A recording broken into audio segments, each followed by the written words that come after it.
Alrighty, folks. The debut is here. Joined by my good friend, Colin Fields. I'll let him introduce himself in a second. This is a mini segment of what's to come. The Overhand Hour is our new show at Rear Naked Media that we're doing. Essentially, what it's going to be is for all of the pay per views moving forward, we're going to do a little around an hour segment breaking down the fights. If you follow us on social media, you'll typically see our picks and some analysis there, but just give you guys a bit of a visual and break it down a little better and kind of give you an idea of why we're taking what we're taking and who we like. Today is a little bit different. It's more of an introduction to ourselves, and then a fun little segment that's been going around online, which is people predicting the UFC champions by the end of 2023. So we're going to do a little bit of that for you guys today. Have some fun. I am Easton Roadhouse, joined again by my good buddy Colin Fields. We met in college. I've been a UFC fan for about 8 years now. Followed the sport super heavy, especially. I'll turn the mic over to introduce himself and passion for mixed martial arts. Yeah, I've been a fan a little shorter of the sport. I don't know how many years, but Easton was definitely one of the reasons that I got into the sport. So I'm thankful for him in that aspect. He taught me a lot about it, but I would say in the past 5-6 years, I've really followed it. And then during COVID, I really started following it heavily. And it's definitely become something that's sort of like a passion for me, which is part of why I'm doing this with Easton. So, yeah. Yeah. And again, we started up Rear Naked Media just this past year and have, eased our way into it, I guess. Like I said before, we're more active on Twitter. We like to tweet out some of our picks and some big breaking news that'll come out. But we're really trying to vamp it up this year, get some visual content out to you guys and break down the fights a little better. Colin was a little humble there. He has been a fan for shorter, but I can guarantee you guys the last 4 or 5 years, we've both been following pretty religiously. And honestly, it a little bit speaks to the organic growth of the UFC and how they, capitalized on the times of COVID, which, it was crazy at first and it was madness, but they made some good chess moves and put themselves in a great position. And I think they captured a much larger market share of sports fans that they didn't previously have. But yeah, the last 2 years, Colin and I have bounced back and forth, and almost every fight card, even the small fight nights, we will be communicating for pretty much 4 hours on end as all the fights go on, letting each other know what's going on. If someone steps out, who our picks are. We don't always see eye to eye, but a lot of times we do. And I think that's just come with, again, following the sport pretty religiously for the last few years. You start to figure out a few things. So we're happy to get this going. Again, first episode of the Overhand Hour, even though it's going to be slightly shortened. And today we are picking our champions at the end of 2023. And now this is hard because I don't know about you, Colin, but I've listened to a lot of people's predictions, and everyone kind of runs into the same hurdle, which is it's easy to make some predictions within the next couple of months, especially with some upcoming fights. But we're talking about the end of the year here. So a lot of different scenarios can play out. I would venture to say there's almost no way this is going to be 100% accurate, but we're going to give it our best shot and have a little fun with it.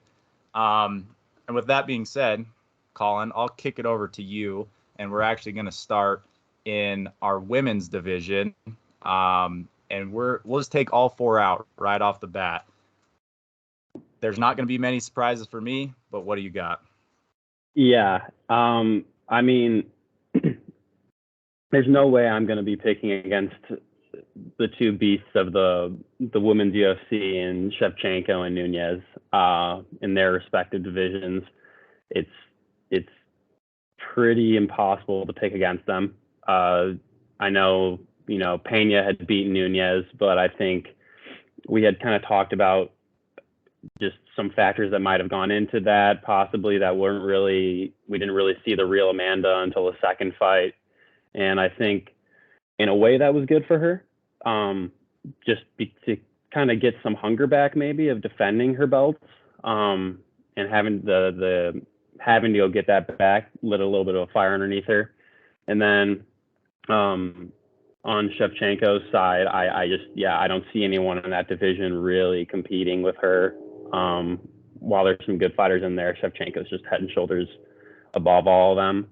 And then really to the most intriguing division of the women's UFC would be strawweights, and I'm going to go with Rose. I love Rose. That last fight against Carla was not an indicator of who she is. And I think she has too much of a hunger and too much of a fire underneath her to come out like that ever again. And her success against Zhang Weili is something that really makes that Rose pick easy for me. So I'm going to go with Rose there for the strawweight. Yeah, and I'll piggyback off of where you left off there, because I think that is the most intriguing division in the four women's divisions kicking off the year, just because we've had some bounce around there. There hasn't been the steady champion. You mentioned, Nunes and her loss. Obviously, it was a slip up. I think she came out the second time and kind of showed really what that matchup was. I agree with you 100%. I think that first fight was a matter of, she was hitting her with some good shots, and she's been the champion for so long that at times you probably feel indestructible. And she kind of let it all go in that first round, and you could tell clearly hit a wall, which, she's attributed to her camp. I think it could be that on top of the factor of, again, her just thinking that she's unbeatable, right? And then, again, comes back out and just shuts that down, records multiple knockdowns throughout the fight, and Pena was just never really in that fight. So going back to the strawweight division, Wei Li is a tough fight, and I think she is getting better. I think that her grappling has gotten a lot better, which is something to be worried about. But you do have a point in the sense that Rose has beaten her twice, and she is the current champion. So when you look at that fight, I think you still have to give the edge to Rose there. And, styles make fights. That's what's always said. I think she matches up in that division amongst everyone worse with Carla. But I 100% agree with what you said, that she did not put her best foot forward against Carla. And I think, a mixture of some advice from her corner. She thought she was in a much different position that fight than she actually was. And so I agree with you. I think she gets the belt back. I know there's no chance we agree on everything, but to make it nice and easy, the women's I agree completely on, because, again, Shevchenko is lights out. I don't see how anyone beats her.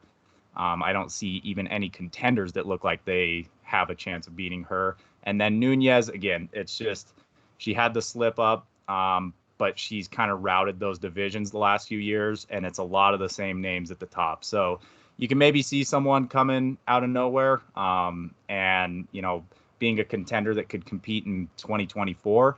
But in this immediate year, it's just hard to say anyone else wins there.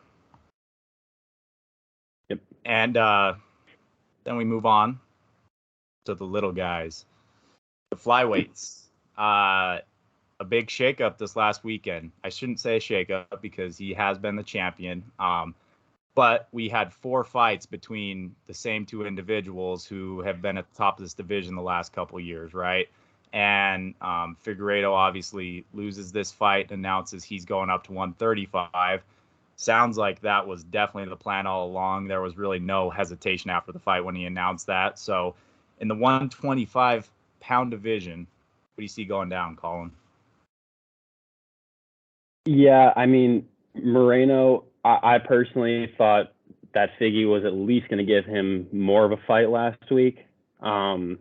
So Moreno coming out looking that sharp, not only in Brazil, but against someone who's all the fights have been pretty close against, I really think showed his maturity even throughout the past, year, and showing how good he's gotten.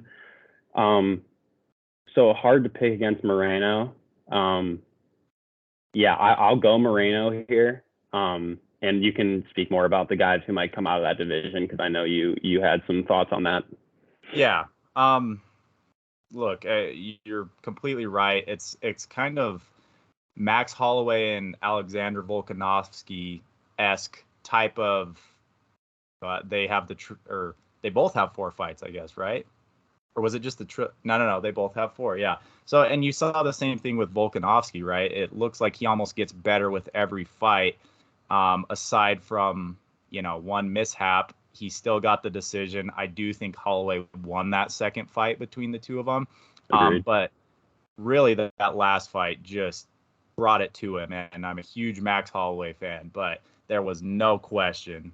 He absolutely dominated that fight. And that kind of looked like the direction Moreno was going with this last fight in Figueiredo. Obviously, it gets stopped, doctor stoppage, but it's hard to see Figueiredo rallying back from the position he was at. And I don't know if that's so much as, a position of he knew he was going up, so maybe the motivation wasn't fully there. But Moreno is good. And I think that there's something to be said about people who have a lot of title fights and the experience that comes with that. So again, I will agree with you here. I think Moreno does hold that strap. You got Pandoja.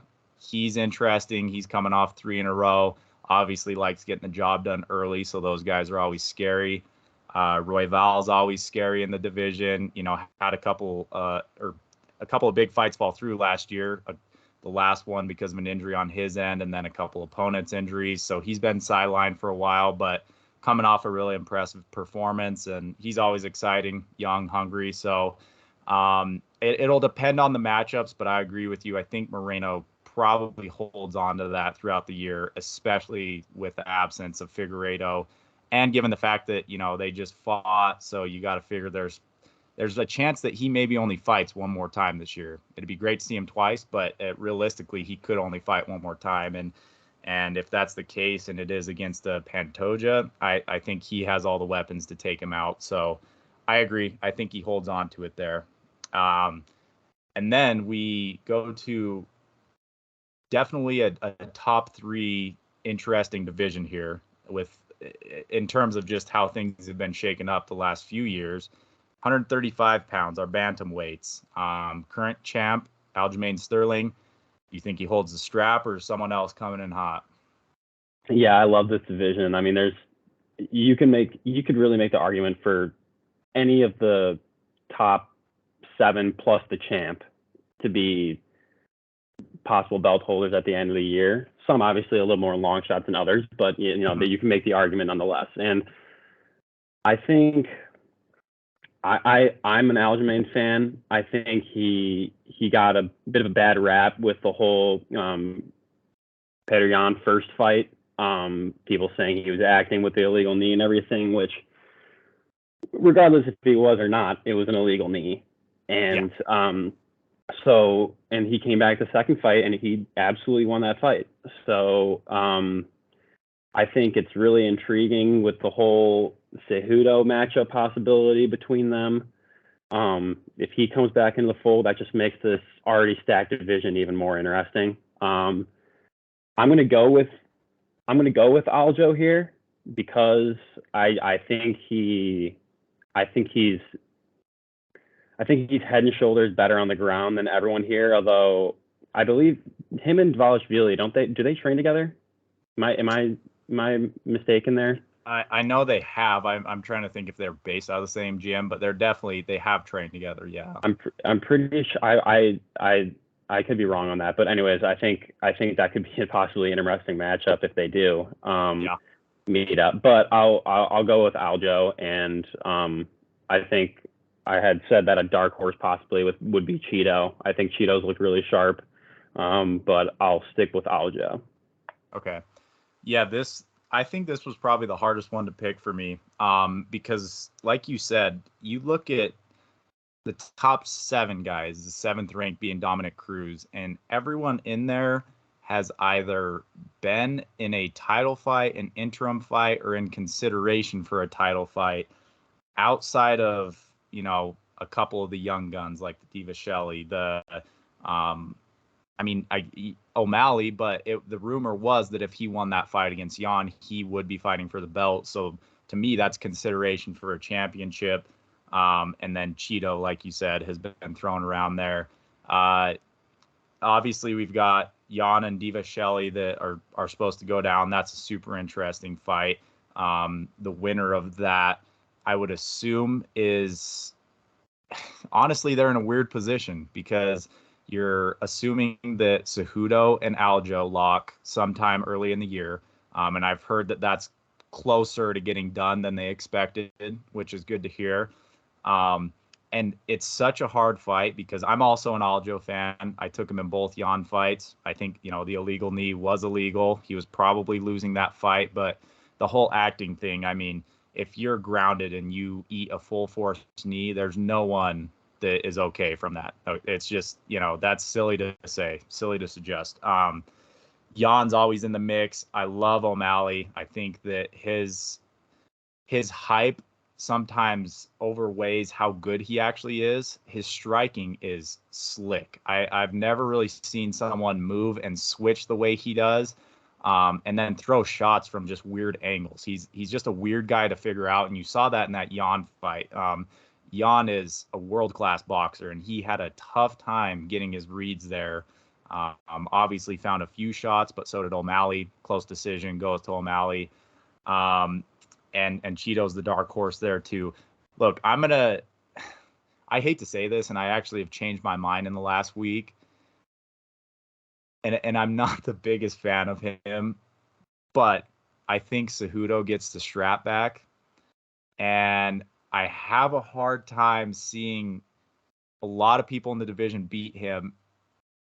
I'm not fanboying, except for O'Malley. And I say that solely because I think O'Malley presents physical challenges to him that he hasn't seen before. That length, being able to strike with that length is something, that's not easy to deal with. They might not even fight this year, though. Cejudo obviously has the layoff, but he's proved himself as one of the best coaches the last few years.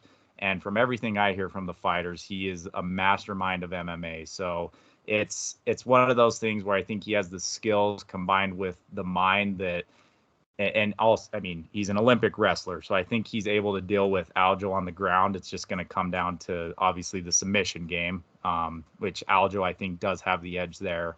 But I'm going to go with Cejudo. I think Cejudo takes it, and I think he keeps it throughout the year until he sees O'Malley. We'll see where O'Malley's at that stage. I'm not going to make that prediction yet. I think Cejudo keeps it. I think I would be. I was just thinking about this, looking at the guys in the division. I know O'Malley and Cheeto had the fight where O'Malley got hurt. So like you had mentioned previously that it would be an interesting fight to make again. I just was thinking about the possibility of O'Malley fighting Sandhagen, and I would absolutely love that fight. I would absolutely love that fight. Like the two of the longer guys in that division, and just the creativity that both guys can have. If Aljo and Cejudo end up fighting and O'Malley doesn't want to wait around, he wants to get a fight in, I would love to see him fight Sandhagen. I think that could be so much fun to watch. Oh yeah, I think that'd be a killer fight. The only issue is as of right now, I'm hearing that O'Malley is probably going to wait around unless it is an interim or a belt opportunity, which I can't blame him. He's on a good run. He probably should. But that being said, if Sandhagen can jump in early this year and get a win against one of these top guys, which is obviously going to be tough because a lot of them are on lock right now with fights. But if he jumps into a situation where he's in an interim belt fight, I think O'Malley gladly takes that fight, knowing that it's going to be striking, and that's his bread and butter. And yeah, that would be awesome to see. But we'll move on. I'm sorry. I'm just looking. Cheeto and Sandhagen are fighting on the 18th of February. So scratch that, I guess. Oh, but that's right. Because they were talking about Cheeto fighting someone else that date, and now it is Sandhagen. Yeah, so yeah. I would assume the winner of that, honestly, you could maybe throw into an interim conversation. Yeah.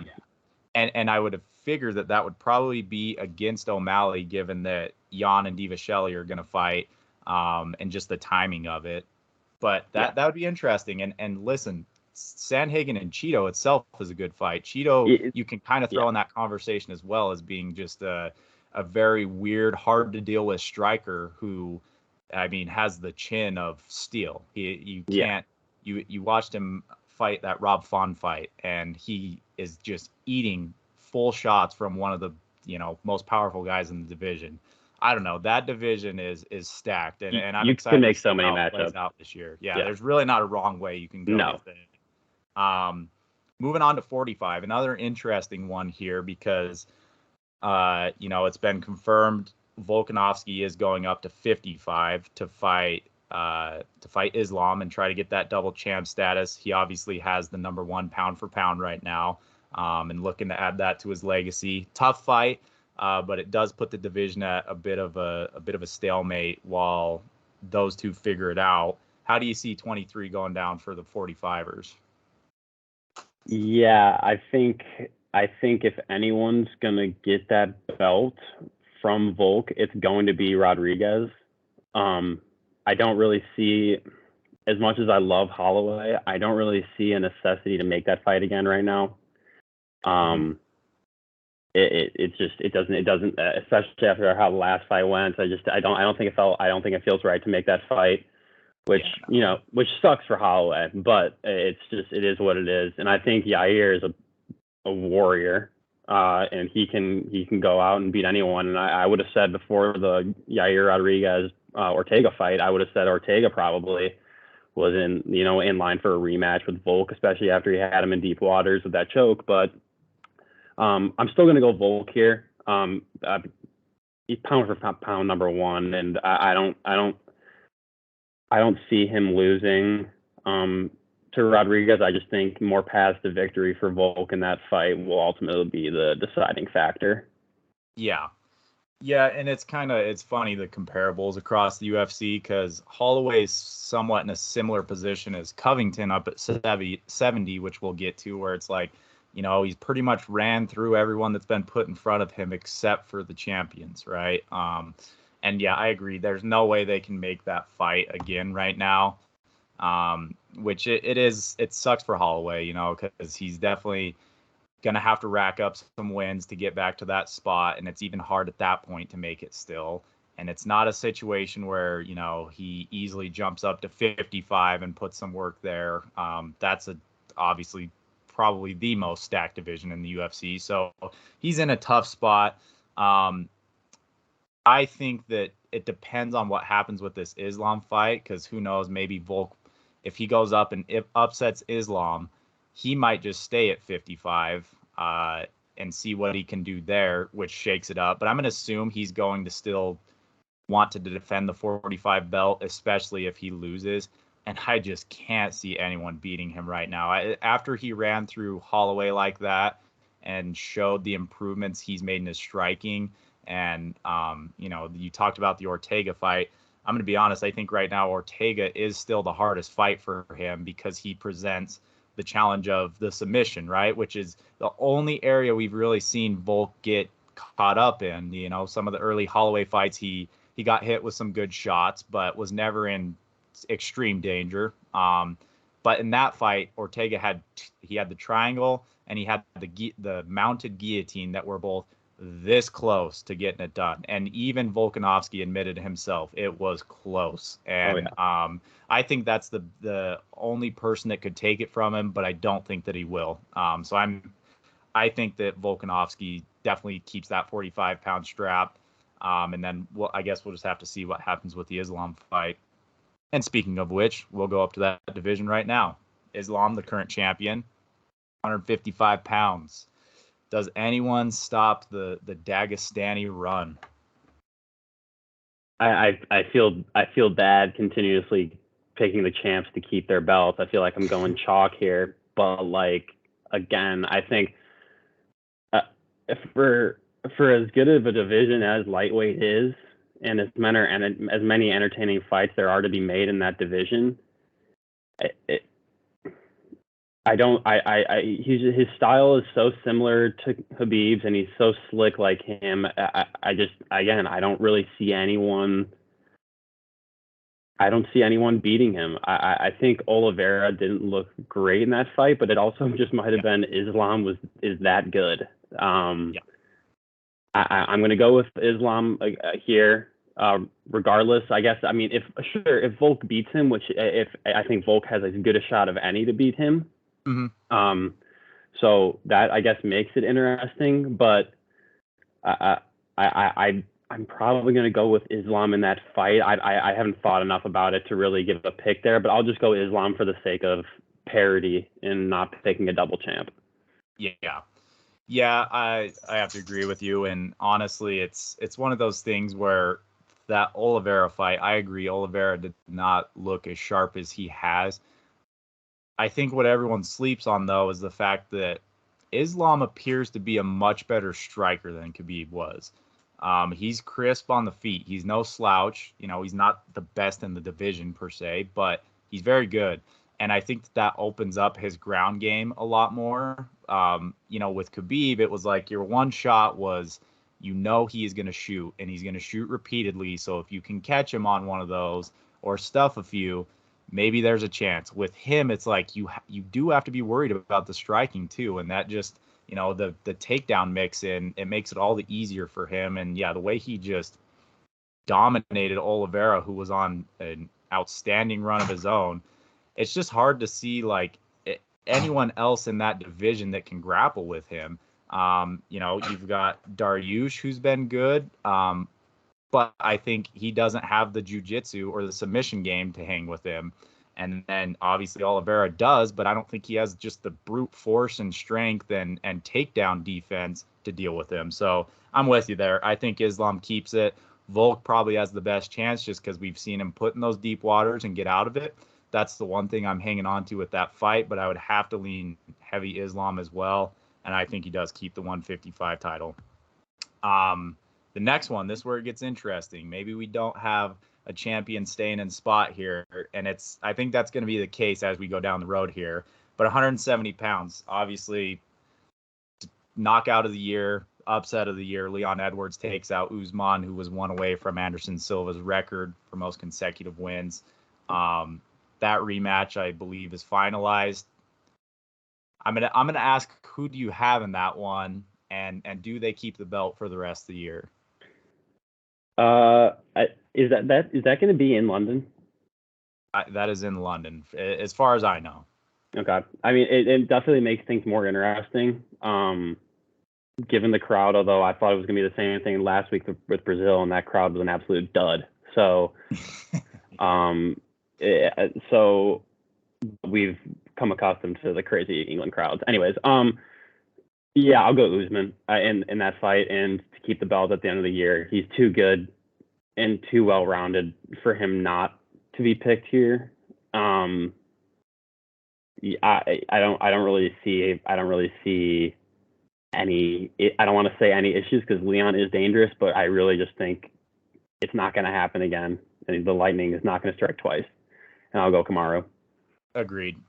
Short and easy here. I think Usman wins that rematch. He dominated the whole fight, got caught, you know, and that does happen. Not taking anything from Leon because, you know, like they said, they had worked on that. They had saw that mistake that Usman was making repeatedly, and they capitalized on it. But he's obviously going to correct that. I think he wins that fight, and I think he holds on to it. Given that my only challenge to him, Covington's always been a hard fight for him. So that's always in the cards. Chimaev was the big question mark. I don't think Chimaev fights at 70. I think that Grant, like, missing weight by that much, and the fact that supposedly a doctor told him to stop cutting the weight because it was to that point. I mean, he's a savage, so he was killing himself to make that weight, but I just don't think that happens anymore. If he is able to make 70 and maybe he trims down, and is, you know, makes it easier on himself going into the weight cut, he's a problem, and we can have a different discussion. But I'm kind of going off the assumption that he's going to move up to 85 for good. And given that, I think that Usman continues his tear on that division. Leon probably the hardest challenge because he's such a good defensive wrestler and obviously very, very good striker. but I think he gets it done, and I think he keeps it. Now we move on to the division. Again, I've said it before. We try to be unbiased, but we do have our favorites. Colin, I'll let you kick it off here. 185. It was a crazy year last year for this division. What's going down this year? Is your boy getting it back, and is he keeping it? I'm not picking against them. That's for sure. I'll let you do that if you're gonna do that. But also with the fact that the rumors are that Pereira's going back up, or not back up. Sorry, he's going up to light heavyweight after Teixeira's retirement. He confirmed that, and he'll be in his corner for those fights as he has been in the past. Yeah, I'll go Izzy here. He ran through that division pretty easily, albeit maybe not very entertaining at times to people. I love him. I think and we've discussed this to I think people who appreciate the sport, he's entertaining. But to the people who are tuning in every week to see, how much blood can someone draw? How hard can a guy knock someone out? Whatever. Yeah. I still think Izzy is a huge draw. So but anyway, aside from that, I just think he's better than everyone in this division, and I think Whitaker's always an interesting opponent for him, and that last fight was certainly fairly close with him. But I still just think Izzy's better, and he was beating Pereira until, that horrible thing happened. Yeah, I'll go Izzy, and I really hope that Khamzat doesn't come up to middleweight. You go. Yeah, not to project anything there, but yes, I think that Pereira definitely does go up to 205. He's a monster at 185, which I think is part of the battle with him, is just getting over the sheer size. And yeah, I've been one to throw out some fun jokes your way about boring Izzy fights, but in all reality, calling a spade, it's the fact that he shuts people down, and he's not going to play into your game. He knows how he can win. He's proven it. And, if you look at the Whitaker fight, right, that was probably his closest one before, obviously, Alex came in. The great Chael Sonnen still thinks Whitaker won that fight. I'll respect the man, but I do think Izzy won that fight. You have the takedowns, which were big for Bobby Knuckles, but it's just hard to beat Adesanya. And I think people try to play his game, and that kind of produces those quote unquote boring fights, even though it's more of a chess match. It's just no one wants to go into range with him. And everyone's looking for the shot that'll catch him, the shot that will make them the champion. And he's not going to give that to him. So it's one of those things that you're either going to push the brakes forward and he's going to be able to put on a show, or you're going to sit back and it's going to be called a boring fight. And I think that was the difference in the Alex fight is, they're both world-class kickboxers, and I thought it was a very entertaining fight. I thought Izzy was for sure winning going into that last round. And I think Pereira did the one thing that nobody has really had the huevos to do yet, which is I'm going to get in your face and start punching you, knowing that I'm going to eat some as well. And, with a guy that size and that much power, it takes one. And as soon as you're wobbled, again, world-class kickboxer, he knows how to put guys away just like Izzy does. So I think he goes up to 205. Maybe they rematch. Don't know on that. Khamzat Chimaev. He's going up to 185, like I said, Colin, and I hate to be this guy, but I just think that is too much for Izzy. I think that aggressive wrestling it's bombarding and it's hard to deal with. And Izzy being a guy that obviously doesn't have a grappling background, I think it's one of those styles make fights thing. And I don't even think that it's so much that Chimaev's a much better fighter than Izzy. I think Izzy pieces him up on the feet, and by all means, if he finds a way to keep it on the feet, I think that's a tough fight for Chimaev to be fighting. And he's had the knockouts. I don't think his striking's that good to hang with Izzy by any means. So he's going to rush and look for the takedown. If he gets it, I think it's game over. If he doesn't get it, I think it's game over for him. So that's kind of one of those 50-50 fights where it's like, we'll see who can have their way, who can implement their style. Again, styles make fights. So I am going to go with Chimaev there, but it's razor sharp because, again, if it stays on the feet, it's Izzy by a mile. So moving up to 205. Obviously, we had a bit of a shakeup. Jamal Hill coming in this last weekend, taking out Glover Teixeira, who then hung up the gloves and retired. Shout out to Glover for an outstanding career. But Jamal Hill had a hell of a performance. He's been on a good little tear of himself. The dark horse here is obviously Yuri's hurt. He gave up the belt because of the injury, so I would assume he's going to be the one fighting for it when he comes back. I think that he is better than Jamal on the feet. Jamal maybe has a little more power, but it's just one of those things where you see these guys with a lot of power that get into fights with very technical strikers, and they have a tough time because they can't hit them. And I can see that being the case. Yuri's also extremely durable, as we saw in that Glover fight. So I think Yuri comes back, and I think he also gets his belt back. A lot of good contenders coming up. And again, it's one of those 2024 situations. Maybe there's some mix-ups there. But just for this next year, I think Yuri comes back and gets the strap. Yeah, I'm not gonna disagree there. I'm trying to think if I really see anyone else.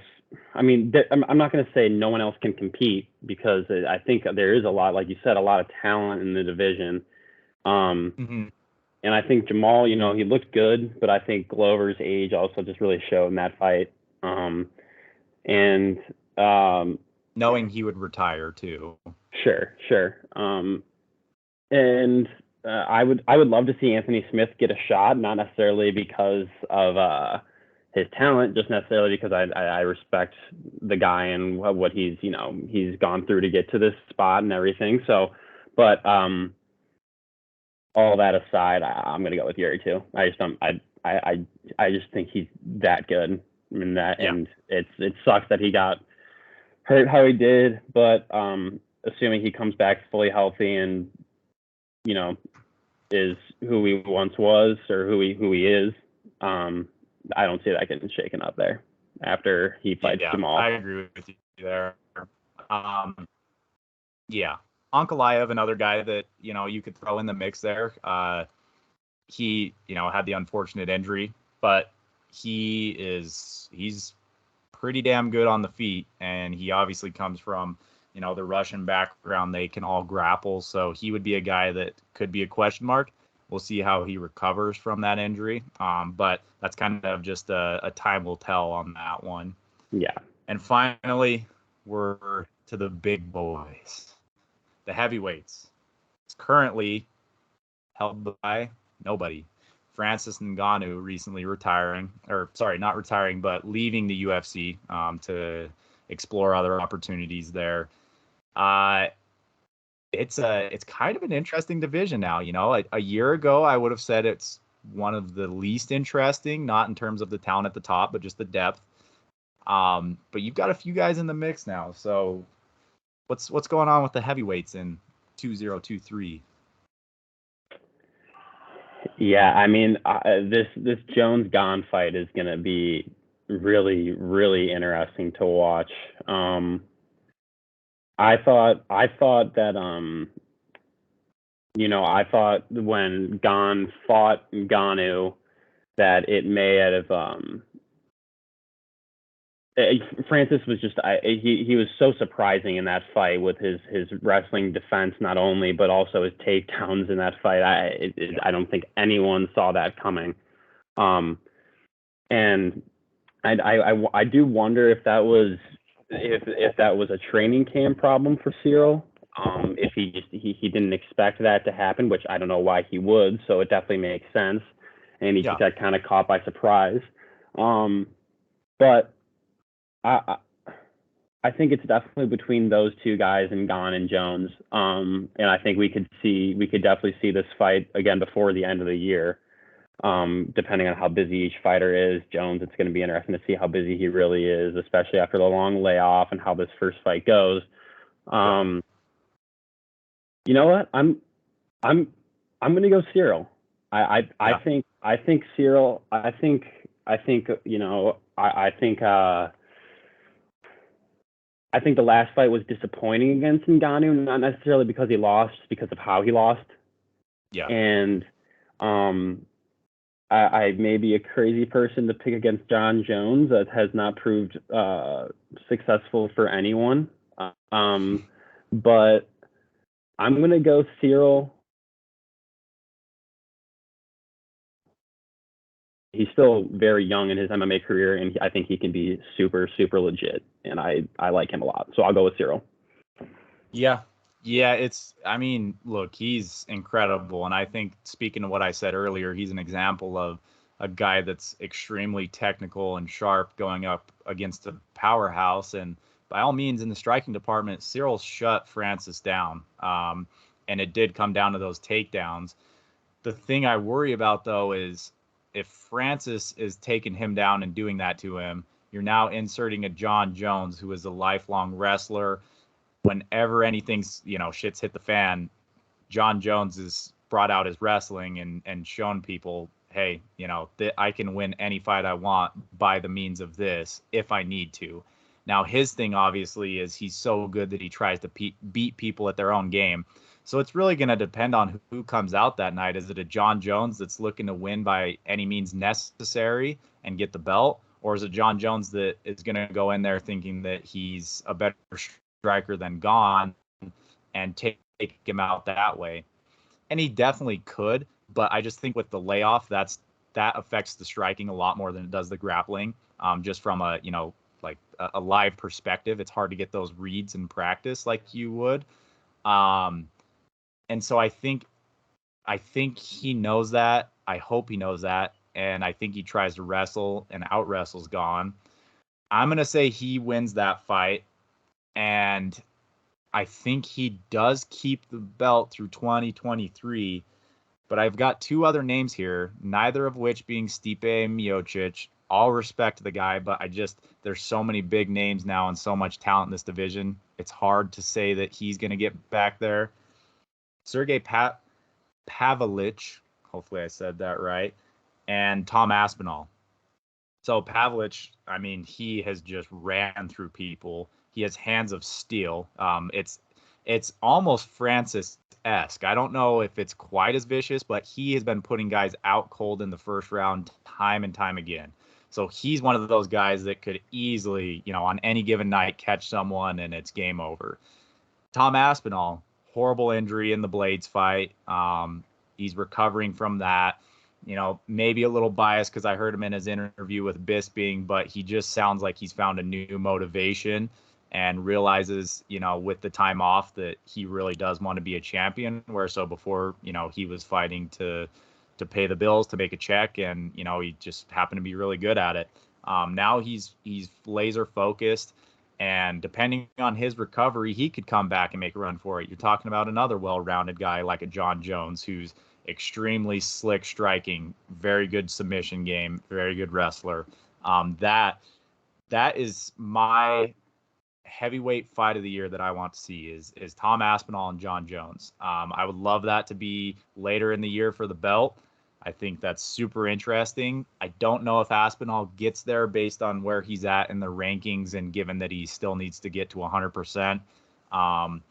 So that being said, I think Jones gets it against Gone, and I think he keeps it. But it's such a hard fight to pick because Gone, I don't want to put Gone down at all. He is incredible. He's, for a heavyweight to move like that, is something that I have not seen in, again, 8 years of watching the UFC. So it depends on how John looks striking. He put on a ton of weight. He could be way slower for all we know. He might be just as fast and have more power. It's just that fight is such a question mark that makes this hard to predict. But I'm gonna go with the guy that hasn't failed yet and ride John Jones. So I think and he's look, heavyweight champ. Yeah, look, I for all I know, when we do a show before that fight, I might pick Jones in that fight. Like right now, what I'm just going off of what I feel right now, and it's a Yeah, gut feeling, and 100%. I think it could change, but I think yeah, the names that you gave out are definitely contenders. Heavyweight's a very fun division, I think, and even at the a guy coming up in Almeida, Jailton Almeida. I didn't think he looked great this past weekend. I forget the guy's name he faced. He wasn't, but he Yeah, should he's have a beat him. unit. He's a really interesting guy, still climbing the rankings, and I think he could crack inside the top 10 and have some big opponents by the end of the year.